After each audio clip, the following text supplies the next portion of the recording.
Сәлем достар, лайк басып, каналыма тіркеліп, жаңа видеоларды көру үшін қоңырау белгісін басып қойыңыз. Денсаулыққа ең қауіпті жемістер. Ғалымдар жемістердің біз ойлағандай пайдалы еместігінен хабар берді. Кей мамандардың айтуынша, жемістер өлімге де алып келеді. Назарларыңызға ең улы 5 жеміс тізімін ұсынамыз. Бірінші, алма. Өндірушілер алма ағашына себетін дифениламин себепті алма тізімінің алдынан орын алды. Дифениламинді жемісті төмен температурада ұзақ сақтау барысында қабығы қоңыраймау үшін себеді. Түрлі деректер бойынша алмалардың 80%-ында аталған у бар. Сонымен қатар оны қағаз қапшықтағы алма шырынан да тапқан. Еуропалық одақ дифениламинді қолдануға 2012 жылдың өзінде-ақ тыйым салған болатын. Екінші, құлпынай.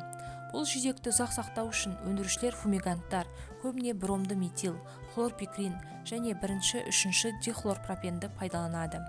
Бұл пестицидтер қатерлі ісік, гормондық бұзылыстар, балалар дамуының бұзылуына алып келеді. Үшінші, жүзім. Бір жүзім алқабының өзінен 15 пестицид табылған.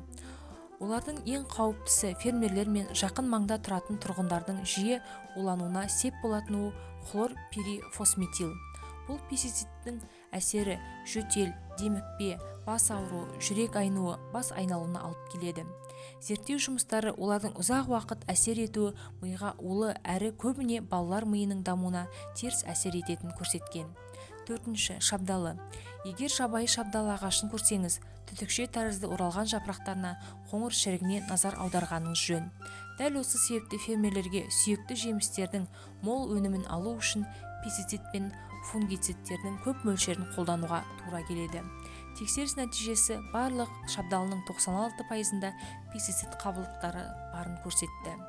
Бесінші, шие. Өте улы жеміс, нақтырақ айтсақ оның сүйегі. Олардың құрамында күшті қышқыл бар.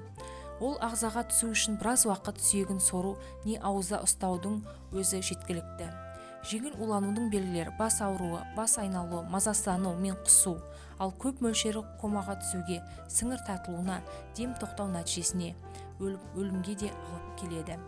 Қазақша каналдың дамуына үлес қосып, лайк басып, комментарий жазып, видеоның соңына дейін қарап, жақындарыңызбен бөлісе отырыңыздар.